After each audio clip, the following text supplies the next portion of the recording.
Muy buenos días a todos, hermanos, que el Señor los bendiga. Nos reunimos otra vez más un sábado en la mañana para hablar de un tema precioso, hablar de nuestra Santísima Virgen María. En esta ocasión, pues nos hemos reunido y vamos a abordar qué han dicho los papas sobre nuestra Santísima Madre. Hoy vamos a tocar a tres pontífices que han dejado un legado mariano muy interesante, muy contemporáneos. Todos los papas a nivel de la iglesia siempre han tenido una relación, un vínculo con la Madre de nuestro Señor muy especial. Un vínculo que digámoslo así, ha sido soporte. Es inquebrantable ese vínculo entre los diversos papas durante toda la historia de la iglesia. Pero vamos a aprender un poquito de lo que ellos, desde su visión, nos hablan acerca de la Virgen María, la Madre de Jesucristo, nuestra Madre. Entonces, vamos a arrancar con nuestro primer santo pontífice, que es San Juan Pablo II.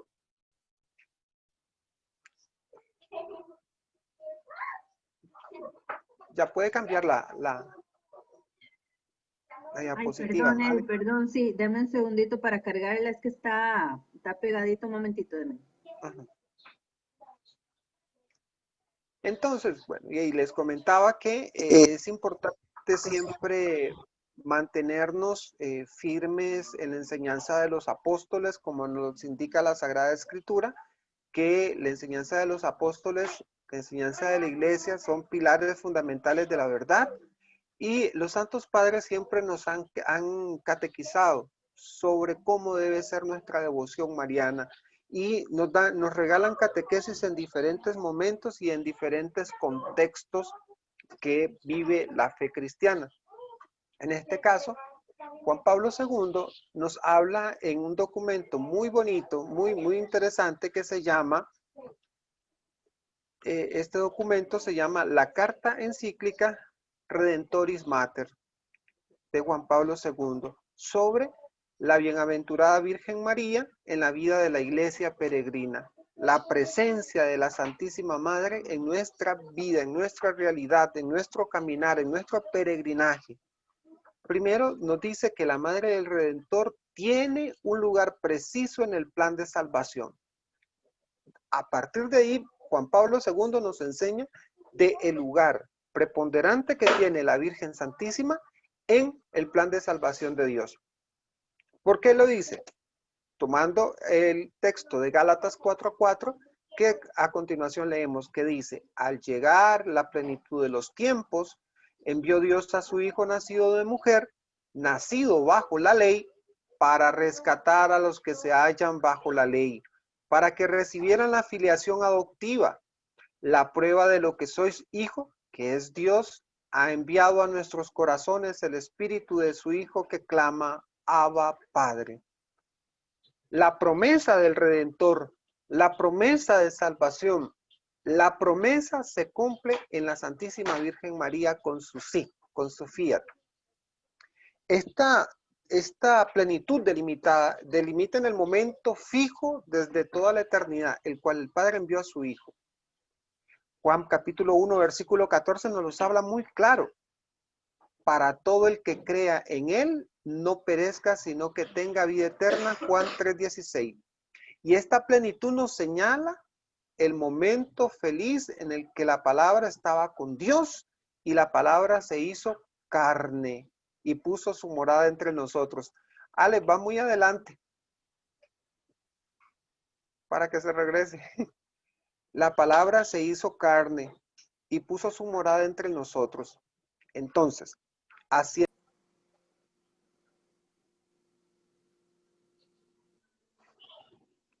Entonces, vamos a hacer una recapitulación. Juan Pablo II nos coloca a María en un lugar especialísimo. La Madre del Redentor, dice Juan Pablo II, que tiene un lugar preponderante en la historia de la salvación de toda la humanidad. Y nos lo refleja tomando como referencia el texto bíblico de Gálatas 4:4, cuando nos habla de que en la plenitud de los tiempos envió Dios a su Hijo para que naciera de mujer, nacido bajo la ley, para rescatar a los que se hallaban bajo la ley, para que recibiéramos la filiación adoptiva. Esta plenitud delimita el momento fijado desde toda la eternidad. Y algo importante, la fe, como nos lo dice Juan 3:16, para que todo el que crea en él no perezca, no muera, sino que tenga vida eterna. Esta promesa se vuelve real, esta promesa se vuelve única, esta promesa se cumple en María, puesto que la palabra se hace carne, habita entre nosotros a través del sí, de ese fiat de la Madre Santísima. En Juan 1, capítulo 1, versículo del 1:14 encontramos eso que nos dice, la palabra estaba con Dios y se hizo carne y puso su morada entre nosotros. Él se hace nuestro hermano. Esta misma plenitud señala el momento en el que el Espíritu Santo también, que ya ha infundido la plenitud de gracia en María de Nazaret, plasma en su seno virginal la naturaleza humana de Cristo. Esa encarnación, hermanos, milagrosa que se da en la Virgen Santísima, es la que nos da a nosotros esa garantía de salvación. Es ahí donde se cumple la profecía de Dios en Génesis 3:15, cuando en el protoevangelio nos dice de que va a nacer un hijo que va a aplastar la cabeza de la serpiente. Es una maravilla que nosotros encontremos estos textos y estas enseñanzas de Juan Pablo II acerca de nuestra Santísima Virgen María. Vamos adelante. El plan divino de la salvación que nos ha sido revelado plenamente con la venida de Cristo, en el cual María tiene un papel importante, es un plan eterno. Es también según la enseñanza contenida en aquella carta y en otras cartas de Pablo, en la cual nos dice: mujer que es madre de aquel al cual el Padre ha confiado la obra de salvación, como escribe el Concilio Vaticano II, ella misma es insinuada proféticamente en la promesa dada a los primeros padres caídos en pecado, lo que hablábamos, Génesis 3:15. Así también ella es la virgen que concebirá y dará luz a un hijo cuyo nombre será Emmanuel, según las palabras de Isaías 7:14. En contexto, toda la profecía, todo lo requerido para que Dios naciera, para que Jesucristo se encarnara entre nosotros, se cumplen en María.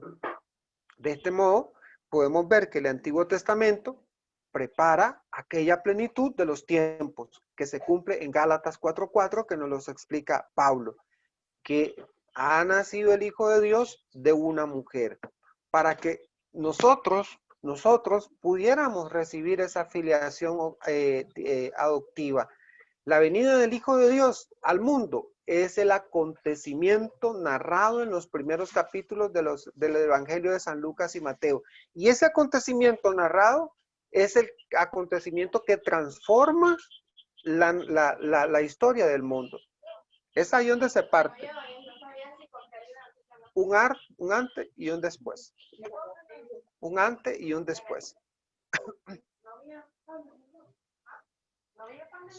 Ok. En el lenguaje de la gracia significa un don especial. Según el Nuevo Testamento, tiene la propia fuente en la vida trinitaria de Dios mismo, Dios que es amor. Hermanos, la gracia es algo fundamental, es algo inherente a María. Hablar de la gracia, estamos delante de María, de la toda llena de gracia. En ella no cabía ninguna mancha, no cabe el pecado, porque ella es la llena de gracia. Esto es porque el Padre la ama. Y nosotros ya le hemos dicho en repetidas ocasiones, y es algo maravilloso porque lo hemos planteado y dicho cuando decimos, es la hija predilecta del Padre, la esposa del Espíritu Santo, la madre de la segunda persona, que es Cristo Verbo encarnado. ella es fruto de este amor. Es una elección que habla, es una elección que Dios hace con María porque ella fue preparada para este papel. En la carta a los Efesios podemos leer, dice que por parte de Dios esta elección es la eterna voluntad de salvar al hombre a través de la participación de su misma vida en Cristo. Es la salvación en la participación de la vida sobrenatural. ¿Qué nos quiere decir Juan Pablo II? En el acontecimiento de la encarnación del Señor Jesucristo en el vientre de María, se dan dos elementos importantes. La participación humana de Dios para salvar al hombre y a la vez se da la participación divina para salvación de todos nosotros. ¿Por qué? Porque en ellos dos, en la naturaleza de Cristo se encuentran la divina y la humana, la divina y la corporal. Entonces, son acontecimientos importantes que no podemos dejar pasar de vista y son enseñanza de los sumos pontífices que nos recalcan el magisterio que siempre hemos creído en que Cristo es verdadero Dios, verdadero hombre. María, dice, está unida a Cristo de un modo totalmente especial. Y ahí es la centralidad de esta enseñanza. María está unida a Cristo de un modo especial. Usted no puede separar a Cristo, no lo puede separar de María. Es un pecado, dirían por ahí. Y es una unión excepcional, es única.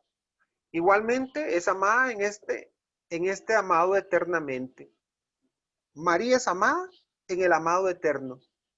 Dios ama a su Hijo eternamente, ama a su Madre eternamente. En este Hijo, consustancialmente al Padre, el que se concentra toda la gloria de la gracia, a la vez ella sigue abierta y perfectamente a este don de lo alto. María es receptora también de toda la gracia de Dios. María es receptora de toda la gracia de Dios. Ayer dábamos un ejemplo muy interesante que los padres de la iglesia acostumbran. Nosotros somos reflejo de la luz de Cristo. La iglesia es reflejo de la luz de Cristo. Nosotros somos como la luna que recibimos los rayos del sol y alumbramos a los demás, pero somos un reflejo de la luz principal que es la luz de Cristo, ¿verdad? Eso es lo que somos. María es eso. María es eso. María es un reflejo de toda la gracia, porque ella, por los méritos de su Hijo, adquiere la gracia de Dios por completo. María sobresale entre los humildes y pobres del Señor, que de Él esperan confianza en la salvación. Hermanos, aquí siempre nosotros hemos entendido un poquito, cuando se habla María sobresale entre los humildes. Y a veces el primer reflejo que se nos viene a nosotros es la persona pobre, pobre en el sentido material. Pero hablamos de una pobreza espiritual, de una pobreza de la persona que se puede desprender de lo que más ama para entregárselo a Dios, de una pobreza de fe confiada en la acción divina de Dios. Y a veces nosotros creemos, le damos ese sentido siempre. Cuando se habla en la escritura del pobre, solo comprendemos como que fuera la persona que tiene o no tiene cosas materiales. No. La pobreza de la cual también nos habla la palabra es de aquella humildad que tenía esta mujer. Humildad porque María en su plena libertad dice, he aquí la esclava del Señor. Estoy diciendo que estoy a su completa orden. Estoy a la completa orden de Dios. Y eso es lo importante, hermanos, que nosotros debemos de comprender. Que también nosotros debemos de despojarnos, volvernos pobres, humildes de corazón. O sea, por eso es que María es la llena de gracia, puesto que ella se abandona plenamente a Dios y nosotros a veces nos aferramos a cosas del mundo que nos mantienen atados al mundo. Entonces, si el saludo y el nombre llena de gracia significa todo esto, en el contexto del anuncio del ángel se refieren también ante todo a la elección de María como madre de hijo de Dios. Por eso es que en el contexto del anuncio, en esa perfecta esclavitud que María propone, que María dice, he aquí la esclava del Señor, en ese contexto, entonces nosotros nos damos cuenta que definitivamente ella entregó toda su vida al servicio del reino de Dios. Muy bien. Vamos al siguiente papa. Y como era de esperarse, el Papa Juan XXIII escribe una carta muy linda que se llama el Fiat Mater Unitatis, o sea, la fe de María y la unidad, que es algo muy lindo, puesto que en palabras de este Papa bueno, de este Papa tan dulce, tan maravilloso, nos hace una invitación a reflexionar verdaderamente sobre lo que el Santo Rosario nos enseña. Y vean qué lindo cómo extraemos de este texto lo siguiente. Donde quiera que estés, sigue el ejemplo de la Virgen María y entrega a Cristo al mundo. El modelo más perfecto del cristianismo es María. Y nosotros podemos entregarle al mundo a ese Señor que llevamos adentro, que es Cristo. Lo que menos importa es el lugar, y eso es cierto, hermanos. A veces nosotros solo hablamos de Cristo dentro de nuestra burbuja social, ahora que está de moda esos términos. Solo hablamos de Cristo dentro de nuestro contexto cristiano.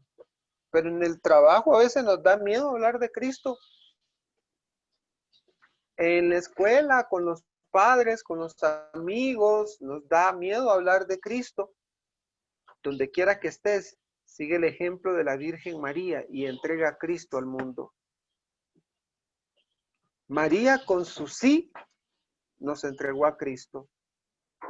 María lo presentó a los pastores, a los reyes. María lo echó al agua en las bodas de Canaán. María con su silencio y su dolor lo entregó en la cruz. Dice, María presentó a Jesús a los pastores en un establo. Lo que cuenta es que vivas en caridad y en comunión. Otra vez nos da el ejemplo de la caridad y en comunión, o sea, de presentar a Jesús a los hombres. Pues solo así Cristo vivirá en ti. Si llevas a Jesús a los demás, tu vida será una continua Navidad. ¿Por qué dice estas palabras tan lindas? Tu vida será una continua Navidad. Porque cada vez que tú le hables de Cristo a un hermano, estás provocando de que Cristo nazca en el corazón de ese hermano. Así es María. En Navidad, en una Navidad permanente. El Papa Roncalli decía, María, tú que me has engendrado, haz que mi alma, mis pensamientos y mis actos se parezcan a los tuyos. En esas poquitas líneas del Papa Juan XXIII es una petición grandiosa y maravillosa que de verdad la deberíamos de hacer todos. María, tú que me has engendrado, haz que mi alma y mis pensamientos y mis actos se parezcan a los tuyos. Qué bonito es tener los pensamientos de la Madre de Jesús. Qué bonito sería tener los pensamientos de María. Los actos de María. Imagínense, hermanos, ese modelo que nosotros tenemos por gracia divina de Dios. Entonces, vamos adelante y vamos a ver ahora ese desglose que hace el Papa Juan XXIII con este maravilloso análisis que él hace sobre el Santo Rosario. él habla de la Anunciación y lo habla como un acontecimiento, el acontecimiento más importante de todos los tiempos. Y es evidente, hermanos, es el acontecimiento más importante y más profundo de todos los tiempos. Es el mensaje de la salvación de toda la humanidad, de todos los tiempos. El punto más luminoso de la unión del cielo con la tierra. Dicen algunos teólogos que cuando el ángel Gabriel le estaba haciendo el anuncio del ángel, el universo entero paró, se detuvo un momento, esperando la respuesta de la Santísima Virgen María. María Inmaculada, la flor más bella de la creación, responde celestial al mensaje celestial: yo soy la esclava del Señor. Hermanos, somos esclavos del Señor, esclavos libres, esclavos plenos, al servicio del amor del Dios creador de todo. E inmediatamente lo analiza de esta forma, Juan 23, e inmediatamente concibe al Hijo de Dios y se convierte en madre nuestra. Ella, al asumir la maternidad del Hijo de Dios, es casi de inmediato de que nosotros, que somos hijos de Dios, adquirimos a una madre. Y además nos dice, al recibir y al recitar las 10 Ave Marías, pedimos la gracia de la humildad, de la pureza y del amor de Dios, cuyo modelo perfecto es María. Hermanos, el Papa bueno, el Papa Juan 23, con palabras dulces, con palabras muy propias de él, nos enseña que la pureza y el amor de Dios, y que el amor perfecto y que el modelo perfecto es María. Y por eso nos invita y nos exhorta a recitar las 10 Ave Marías. ¿Qué nos dice de la visitación? De la visitación nos dice lo siguiente: qué hermosa visita. Las dos esperan el día del parto.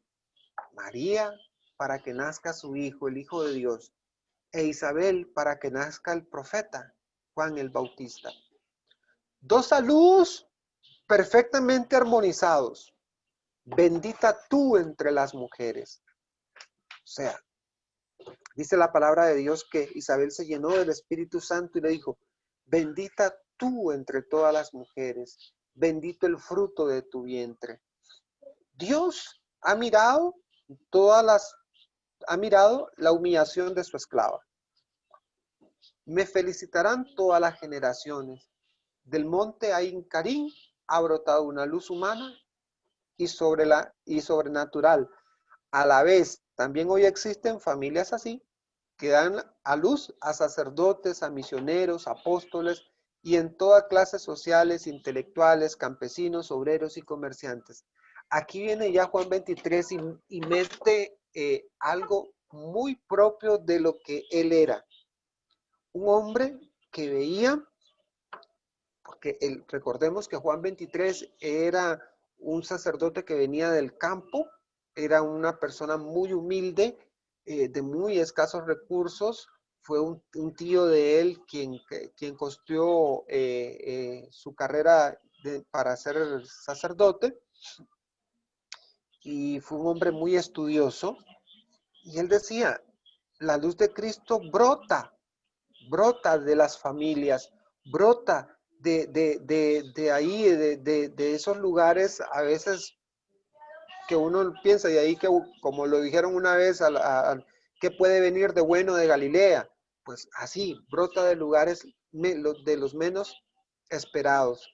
Entonces, hermanos, ahí es importante de que nosotros entendamos que esa visitación que María hace a las familias, esa visitación que María hace a cada hogar es importante.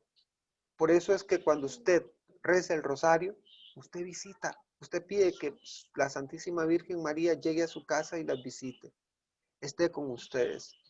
Y cuando nosotros estamos haciendo el Ave María, nos estamos llenando del Espíritu Santo, de ese Espíritu de Dios, y en ese Espíritu de Dios nosotros nos unimos al Espíritu Santo y decimos: bendita tú entre todas las mujeres, bendito es el fruto de tu vientre. Vean qué maravilla eso que nos cuenta el Papa Juan XXIII. También el Papa Juan XXIII nos habla del nacimiento. Jesús nace en un seno virginal y su madre lo apuesta en un pesebre. A su alrededor, silencio, pobreza, sencillez, pureza. Tras el canto de los ángeles, viene la música de los pastores. Luego le toca el turno a los grandes personajes con sus ofrendas regias. Noche internacional. Tiene razón, hermanos. Pongámonos en el contexto del nacimiento del niño Jesús. Un momento esplendoroso para todo el mundo. El Hijo de Dios nace, viene al mundo en brazos de María. El Hijo de Dios se presenta ante nosotros. Todos los pueblos se arrodillan en torno al pesebre. El niño los mira y los remira. Judíos, romanos, griegos, chinos, africanos, pasados, presente y futuro. Interesante, interesante. Denme un segundito.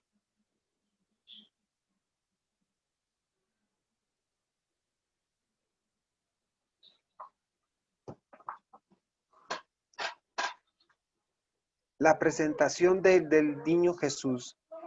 José está allí cuando Jesús, en brazos de María, aparece entre los dos testamentos, como la luz de la revelación. ¡Wow! José está allí cuando Jesús, en brazos de María, aparece entre los dos testamentos.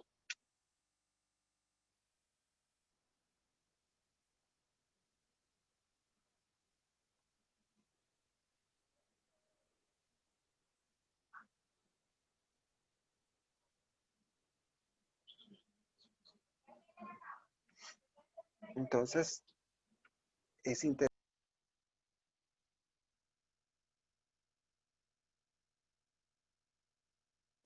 Ay, perdón, Edith, es que me están tocando la puerta. No te oigo, Edith, está sin volumen.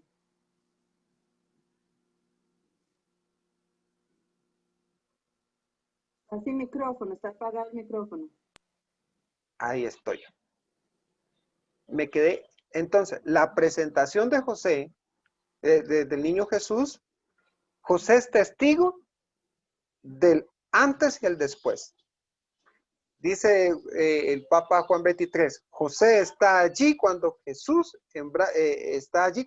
es presentado en el templo, en los brazos de María, y aparece como ese testigo de la promesa cumplida en ese momento crucial. También María recibe una promesa, recuerden, una espada de dolor atravesará tu corazón. Vamos ahora también al hallazgo de Jesús en el templo. Jesús se ha escapado de su cariñosa y constante vigilancia. ¿Sí? José y María eran los custodios del niño.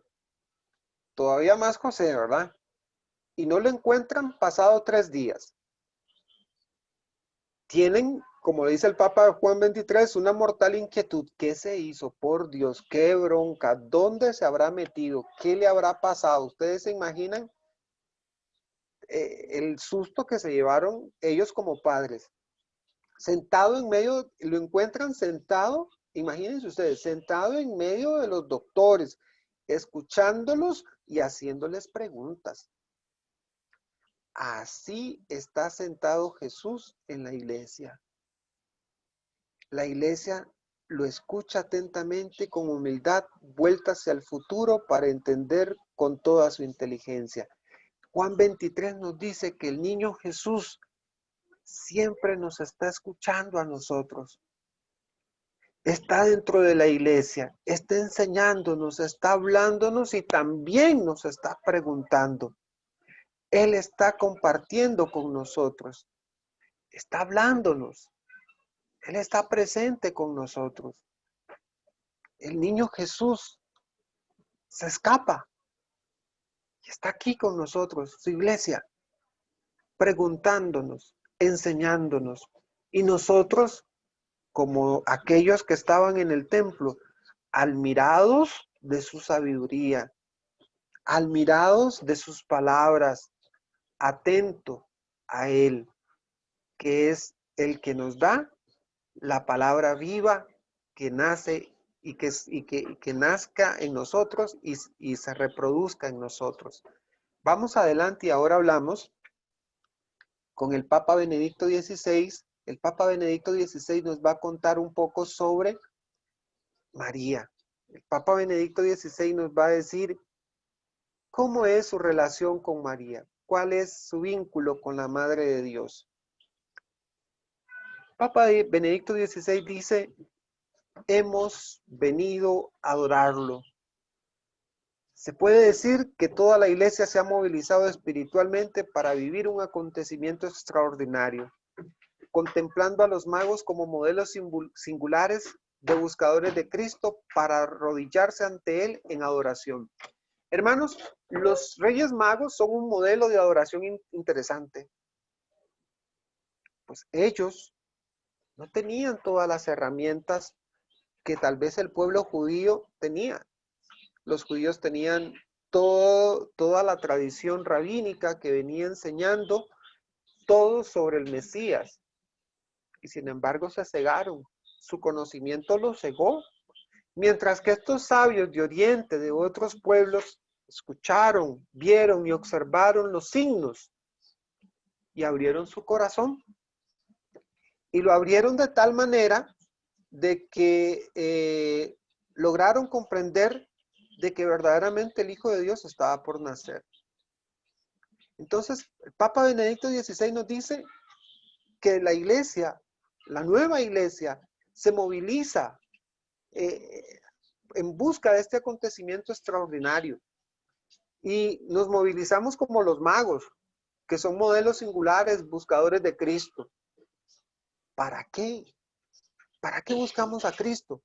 Para adorarle, para adorarle, para que definitivamente nosotros entremos en comunión con Él. Otra cosa que nos enseña Benedicto XVI y nos dice, María guardaba todo en su corazón. Para el Papa Benedicto XVI, eso de que María dijera que todo lo guardaba en su corazón, el evangelista San Lucas repite varias veces que la Virgen meditaba silenciosamente, ojo qué interesante, que la Virgen meditaba silenciosamente estos acontecimientos extraordinarios en los que Dios la había implicado. ¿Qué más extraordinario que recibir un mensaje y que te digan de que vas a ser la madre del Altísimo? O vas a ser testigo de maravillas que obra tu hijo. Lo hemos escuchado también en el breve pasaje evangélico que la liturgia nos vuelve a proponer hoy. ¿Qué dice eso que nos plantea Benedicto XVI? Que María conservaba todas las cosas en su corazón. Lucas capítulo 2, versículo 19. Dice que el verbo griego usado es sambaulousa. En su sentido literal es preciso, significa poner juntamente. Poner juntamente.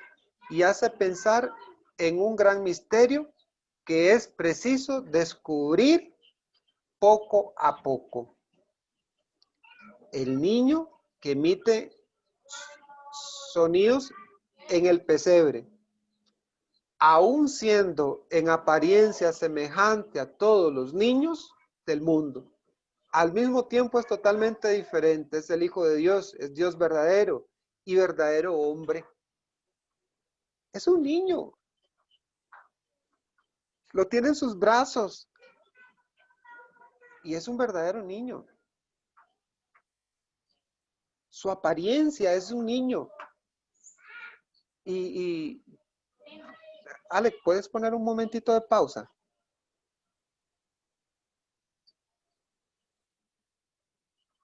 Dame un segundito. Usted me indica. Listo. En- Ok, perfecto. Entonces, es un niño, es un bebé, es una maravilla que nosotros podemos encontrar en los brazos de María a ese niño. E imagínense, hermanos, todos ustedes, todo lo que pudo haber acontecido en la vida de María y Jesús. María lo vio y para ella todo eso fue, no es que me haciendo, yo soy la madre de Jesús, el que vacías, ¿no? Ella guardó un silencio. Ella colocó su corazón, su sentimiento a la par de su hijo.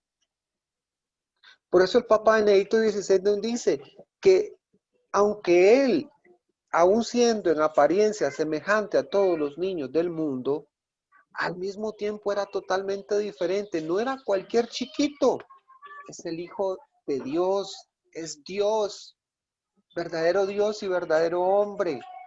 Ana Catalina Emmerich en una de sus visiones nos cuenta que en el momento del nacimiento del niño Jesús es algo espectacular, o sea, ella lo describe de una manera increíble, algo, un acontecimiento espectacular, un acontecimiento totalmente luminoso, totalmente luminoso. Y en ese momento observamos, dice Ana Catalina, de que la Virgen María entra como una especie de trance y su cuerpo se levita, ¿verdad? San José está en posición de adoración, está orando profundamente, el hombre está adorando, y hay un momento de luz y el niño Jesús aparece en brazos de la Virgen Santísima. Y así permanece un buen tiempo, hasta después que ya la luz disminuye, y es en ese momento en que ya José logra subir su mirada al cielo y empieza a alabar a Dios. Empieza a alabar a Dios. Claro que tuvo que haber sido así, hermanos. Por supuesto. No es un niño, era un niño. Era Dios hecho hombre, niño. Vean el gran misterio. Entonces, ahí es donde ella comienza a guardar todos esos misterios, empieza a ponerlos ahí, en su corazón. Une su sentimiento a los sentimientos de su hijo. Entonces, es algo maravilloso y de verdad que uno tiende a imaginarse tantas cosas bellas que pudieron haber pasado con ellos. La vocación de María, la última etapa de la peregrinación terrena de la Madre de Dios, nos invita a mirar el modo como ella recorrió su camino hacia la meta de la eternidad gloriosa. En el pasaje del Evangelio de San Lucas narra que María, después del anuncio del ángel, se puso en camino y fue a prisa a la montaña para visitar a su prima Isabel. El evangelista al decir esto quiere destacar que para María seguir su vocación dócil al Espíritu de Dios que ha realizado en ella la encarnación del Verbo, significa recorrer una nueva senda y emprender enseguida un camino fuera de su casa, dejándose conducir solamente por Dios. El modelo cristiano de María que nos propone el Papa Benedicto XVI en su enseñanza, cuando nos habla de la vocación, es de que seamos una iglesia en salida, una iglesia al encuentro del necesitado, una iglesia, eh, una iglesia que se apura, que le urge, que definitivamente le urge, una iglesia que le urge llevar el anuncio de Dios, que le urge llevar el anuncio de Dios. San Ambrosio, comentando la prisa de María, afirma, la gracia del Espíritu Santo no admite lentitud. Hermanos, qué palabras más fuertes las de San Ambrosio. Hay una palabrita que yo se la he escuchado más de alguno, que vean que cuando yo la escucho, a mí me aterra, me da, pero se hace lo que se puede. Y yo tengo aquí en la cabeza lo que don Bosco nos enseñaba. Se descansa en el paraíso. O sea, hay que trabajar a tiempo y a destiempo. San Pablo nos dice también, ay de mí si yo lo evangelizo. Y cuando yo escucho una palabra de se hace lo que se puede, hermanos, veo un rótulo en la frente de estos hermanos y digo, mediocridad total. En este tiempo hay que trabajar el cuádruple, si es posible, por llevar el mensaje de Dios al mundo. En este tiempo es cuando más necesitamos iluminar al mundo a través de la palabra de Dios. En este tiempo tenemos que tener esa disposición de María, ser dócil al Espíritu de Dios que nos movilice, que nos mueve, que nos quite esa comodidad que tenemos, que estamos acostumbrados a estar muy sentaditos, a no trabajar por el reino de Dios. Este tiempo es, tenemos que ser movidos por el Espíritu Santo. Como dice San Ambrosio, cuando habla de María, la gracia del Espíritu Santo no admite lentitud. La vida de la Virgen María es dirigida por otro. Cuando ella dice, aquí la esclava del Señor, hágase en mí según tu palabra. ¿Quién dirige a María? El Espíritu Santo. Ella está modelada por el Espíritu Santo. Está marcada por acontecimientos y encuentros con el Espíritu Santo, como el de Isabel, pero sobre todo por la especialísima relación con su Hijo Jesucristo. Es algo maravilloso, es algo increíble. Que me mueva el Espíritu Santo como movió a María, que modele mi vida como modeló la de María, que nos lleve a puerto seguro, a los pies de Jesús. Muy bien. Vamos con esta parte y que nos habla de la sonrisa de María. ¿Qué dice? María ciertamente lloró ante el cuerpo lacerado de su hijo. Claro, por supuesto, era su madre. Ella lo crió, ella lo cuidó, lo bañó, lo alimentó, le enseñó palabras, le enseñó cosas. Vivió con él, lo vio crecer. ¿Cómo no iba a llorar por su hijo que lo estaban maltratando? Sin embargo, su discreción nos impide medir el abismo de su dolor. Su silencio, sobre todo, hermanos, no nos da a nosotros ni la más mínima de las ideas de cuánto pudo haber sufrido María. La hondura de esta afiliación queda solamente sugerida por el símbolo tradicional de las 7 espadas, que nosotros mismos las recitamos, los 7 dolores de la Virgen Santísima. Se puede decir, como de su Hijo Jesús, que este sufrimiento la ha guiado también a ella a la perfección. En el dolor, en el sufrimiento, en el momento de la prueba, en la dificultad, ella ha entregado todo eso y lo ha unido todo eso a la cruz de su Hijo para la salvación y la perfección de nosotros como modelo cristiano que ella es. Para hacerla capaz de asumir la nueva misión espiritual que su Hijo le encomendó poco antes de expirar. Mujer, he ahí a tu Hijo. Y recuerden que en esas palabras de Jesús, en esa figura de Juan, en ese mujer, he ahí a tu Hijo, ahí, hermanos, vean qué interesante. Le dice, mujer, he ahí a tu Hijo. O sea, tú eres la madre de este muchacho que representa toda la humanidad.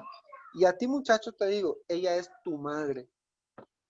Hijo, he ahí a tu madre. Tú tienes madre, no estás solo, no te dejo solo. No solamente te dejo con el Espíritu Santo, sino también te dejo a mi madre para que camine y te guíe, para que te conduzca en los momentos de dolor, en los momentos de sufrimiento.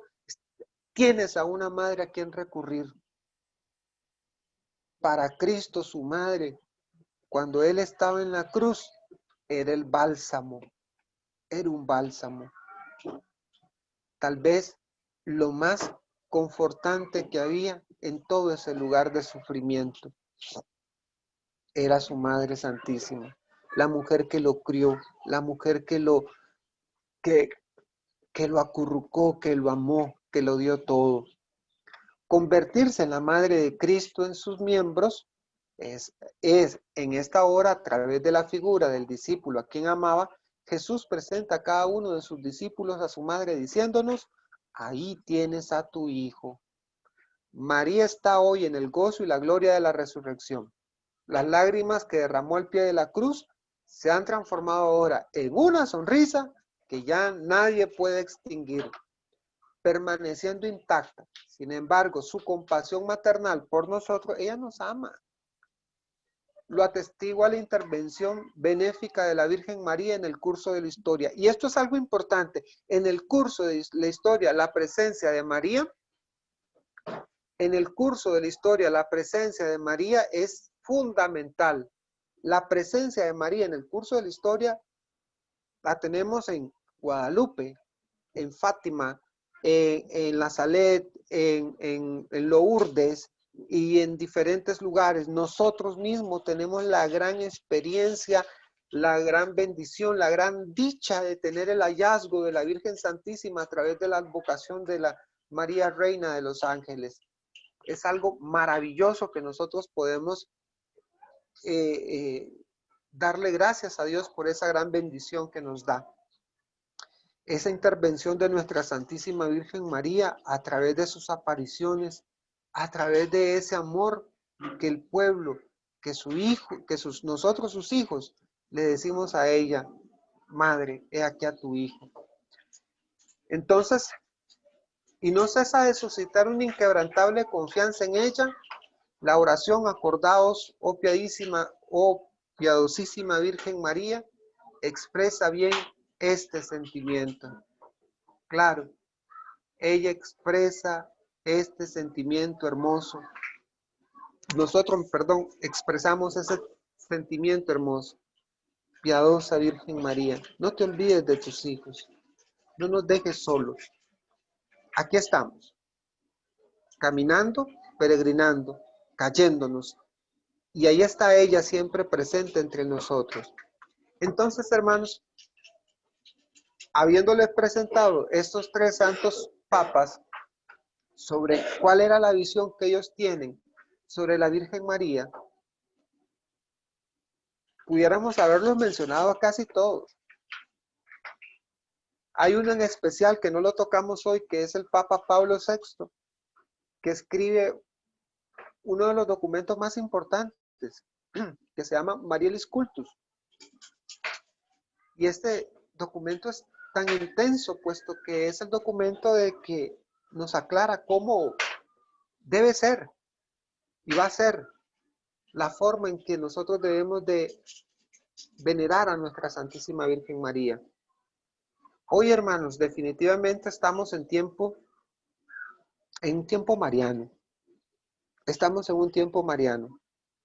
Estamos en un tiempo de lucha espiritual.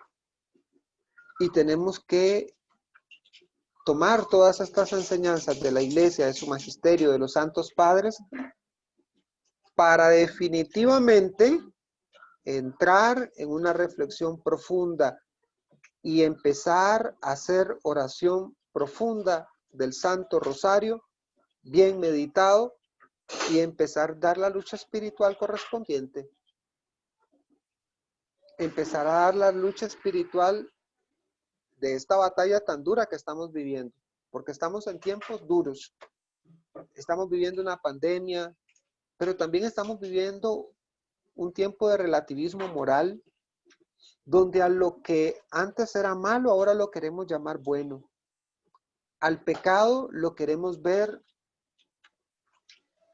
lo queremos aplaudir al pecado, y no.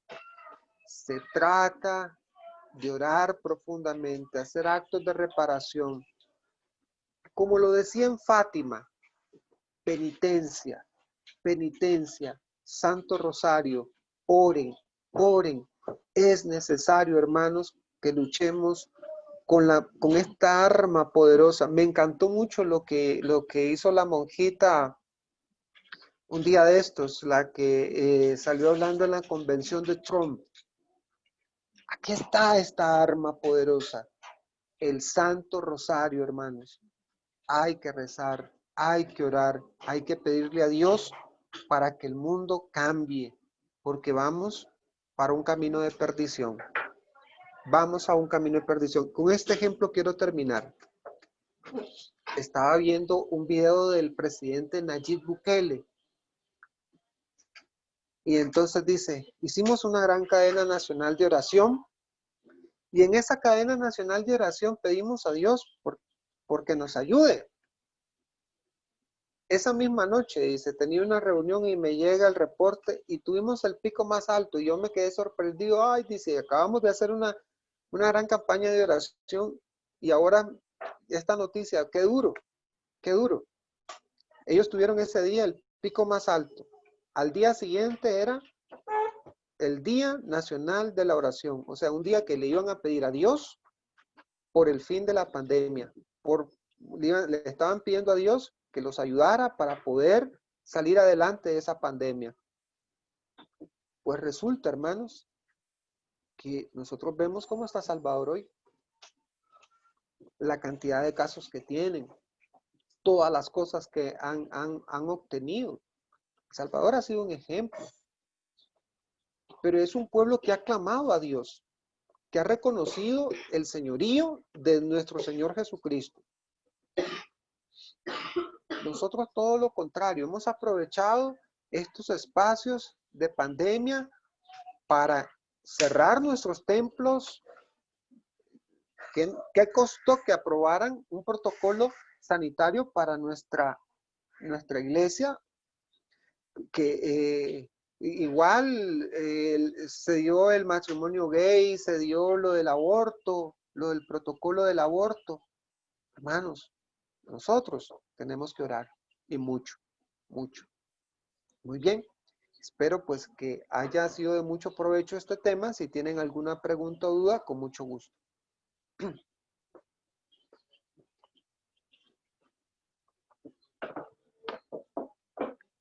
Aprovecho para invitarlos, hermanas, el lunes vamos a continuar con el taller de oración, es el segundo día apenas de taller de oración y ya el primer capítulo ya está en YouTube, entonces se pueden poner al tanto si no han estado. Son 8 lunes nada más, entonces para que aprovechemos y podamos invitar a algún otro hermano, son 8 lunes nada más. Y después de este curso de Mariología nos quedan 2 sábados, si Dios lo permite. Les voy a pedir que oremos muchísimo por el curso de Mariología.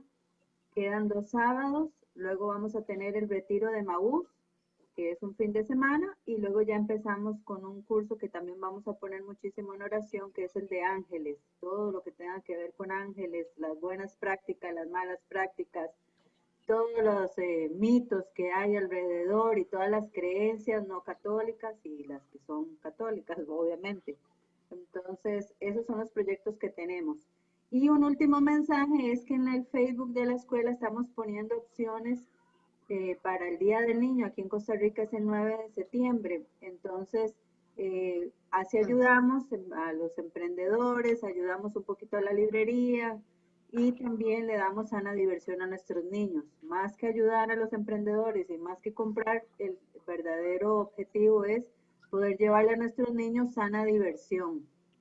¿Verdad? No comprarle juguetes a veces sin sentido, sino que edifiquemos a los niños, decía Eddie, y con toda la razón, estamos en un tiempo muy especial, estamos dando una guerra espiritual muy fuerte y obviamente todos los sectores de nuestra familia están viéndose afectados, entonces los niños no han podido ir a misa, los adultos mayores no pueden ir a misa, ¿verdad? Solamente hay un rango de edad ahí más o menos, entonces eh, necesitamos llenar esos vacíos de la fe de nuestros niños, no podemos dejarlos sin semillita de la fe.